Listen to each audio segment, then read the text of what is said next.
नमस्कार दोस्तों, authentic employment notice channel पर ऑथेंटिक एंड एक्यूरेट अपडेट के लिए आपका स्वागत है।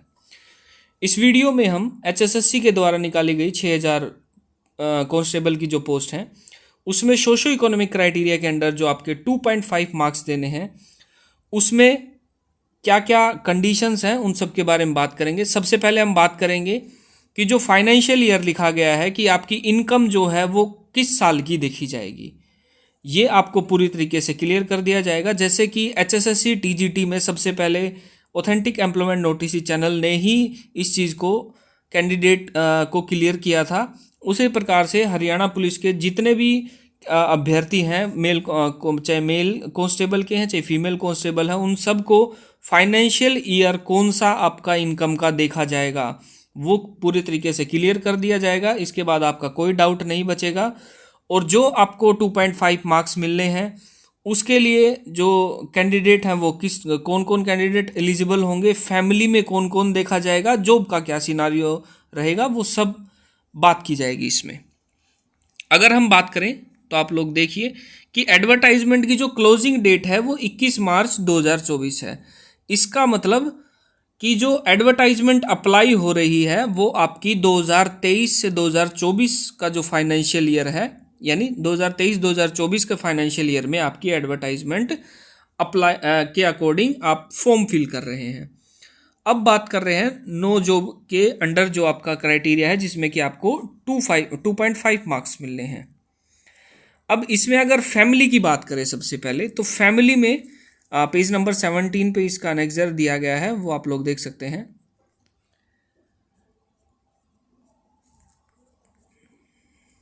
ये रहा पेज नंबर 17 पे जो इसका अनेक्जर दिया गया है।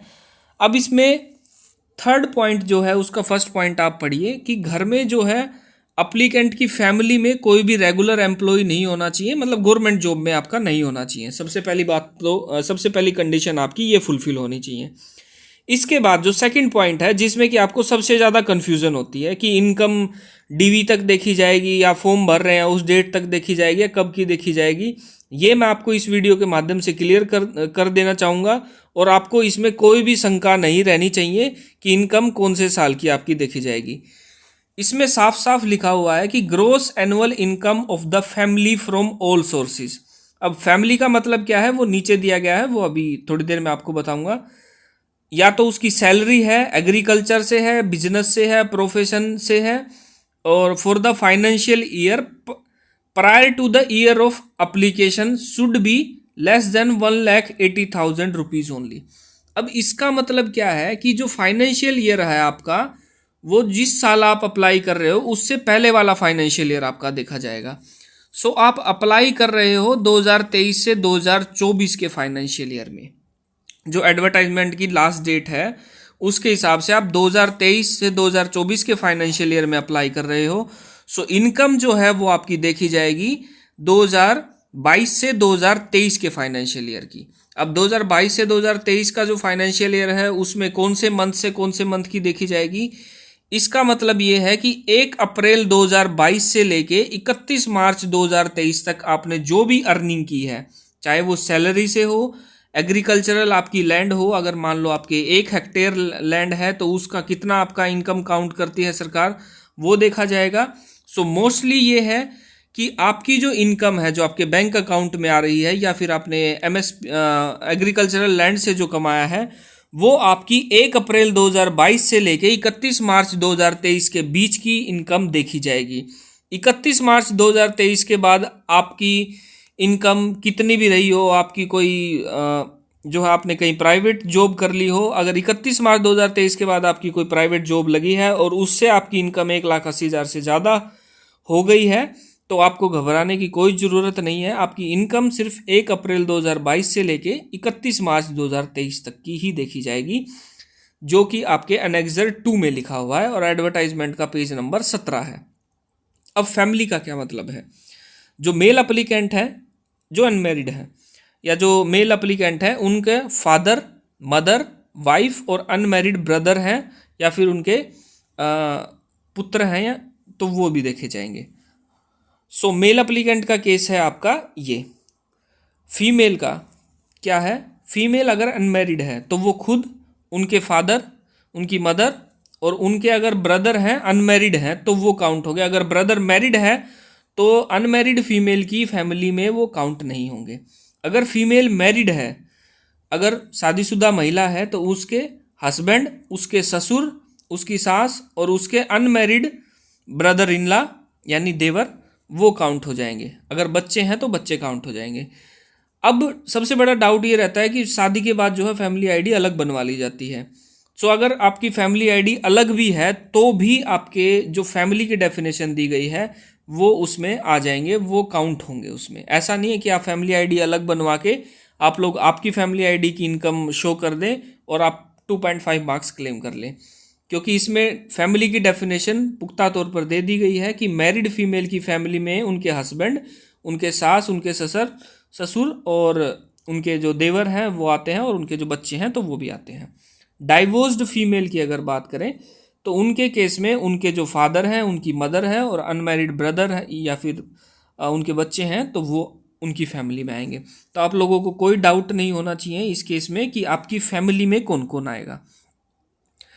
सो अगर बात करें इसमें कि जो आप जो नंबर क्लेम कर रहे हो, अगर आप एक बार सेलेक्ट हो चुके हो या अपॉइंट हो चुके हो, चाहे आपने नंबर लिए हो या नहीं लिए हो, तो भी आप नंबर जो सोशियो इकोनॉमिक क्राइटेरिया के अंडर है वो क्लेम नहीं कर सकते। अब जब पिछली बार जब मैंने टीजीटी के रिगार्डिंग ये वीडियो बनाई थी तो काफ़ी मेरे पास डाउट्स आए थे। तो उनमें एक कैंडिडेट के द्वारा डाउट ये आया था कि उनकी मदर की जो थी वो जॉब लग गई थी, लेकिन जॉब लगने के बाद 2-3 साल के बाद हाई कोर्ट के जो ऑर्डर थे उसके कारण उनकी जो जॉब फिर चली गई। तो उस केस में क्या उनको मार्क्स मिलेंगे या नहीं मिलेंगे? अब ये चीज़ भी जो है एडवर्टाइजमेंट में क्लैरिफाई कर दी गई है कि अगर आप लोग देख सकते हैं, देखो आपको सारी चीज़ें जो हैं वो विद प्रूफ मैं आप लोगों को बताऊंगा।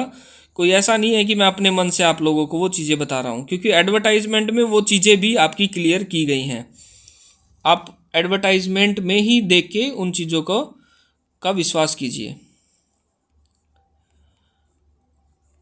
नो गवर्नमेंट जॉब, हाँ जी, ये देखिए एक्सप्लेनेशन दी गई है कि the term once selected appointed does not include the person whose service are terminated due to revision of selection list. अब कई बार क्या होता है कि आपके कोई लिस्ट आई और उसमें कैंडिडेट सेलेक्ट हो गया, लेकिन हाई कोर्ट में आप लोगों को पता है कि हरियाणा में केस चल रहे हैं काफ़ी भर्तियों पर, और हाई कोर्ट ने फिर एक रिवाइज लिस्ट जारी करने को कहा जो केस का आउटकम आया उसके अकॉर्डिंग। पहले तो वो उस लिस्ट में था लेकिन बाद में जो है उनका नाम उस लिस्ट से चला गया, तो वो फिर भी अपना जो है क्लेम कर सकते हैं। So in such case selection appointment shall be ignored for this purpose. अगर हाई कोर्ट के ऑर्डर के कारण जो पहले सेलेक्ट हो गए थे लेकिन बाद में जब रिवाइज की गई लिस्ट फिर उनका नाम नहीं आया तो वो कैंडिडेट भी आपके मार्क्स क्लेम कर सकता है। इसका मतलब क्या है कि आपने जो है अगर जॉब लग गए हो, आपने खुद से अपनी स्वेच्छा से जॉब ना छोड़ी हो, अगर हाई कोर्ट या कोर्ट के ऑर्डर के कारण आपको जॉब छोड़नी पड़ गई हो तो आप जो है मार्क्स क्लेम कर सकते हैं। सो मोटा मोटा इसमें यही दिया गया है। अब आपको 2.5 मार्क्स मिल रहे हैं सोशियो इकोनॉमिक क्राइटेरिया के अंडर। टीजीटी में आपको 5 मार्क्स मिल रहे थे, लेकिन हरियाणा पुलिस में 2.5 मार्क्स मिल रहे हैं। जो बाकी के बचे हुए मार्क्स हैं 3 मार्क्स वो आपको एनसीसी के मिल रहे हैं, और जो 94.5 है वो आपका रिटर्न जो एग्ज़ाम होगा उसके मार्क्स हैं। सो आई गेस आप लोगों का जो 2.5 जो सोशियो इकोनॉमिक क्राइटेरिया के मार्क्स मिल रहे हैं उसका कोई भी डाउट नहीं है। अगर आपका कोई डाउट है तो आप वीडियो के नीचे कमेंट कर सकते हैं। कमेंट जैसे ही करेंगे आप लोगों को उस डाउट का भी आप लोगों को रिप्लाई कर दिया जाएगा। सो आई गेस आप लोगों को समझ में आ गया होगा कि किस ईयर की इनकम आपकी काउंट होगी, फैमिली में कौन कौन होगा और कौन कौन कैंडिडेट क्लेम कर सकते हैं 2.5 मार्क्स। अगर आपको वीडियो में दी गई जानकारी पसंद आई हो तो चैनल को शेयर एंड सब्सक्राइब अवश्य करें। धन्यवाद।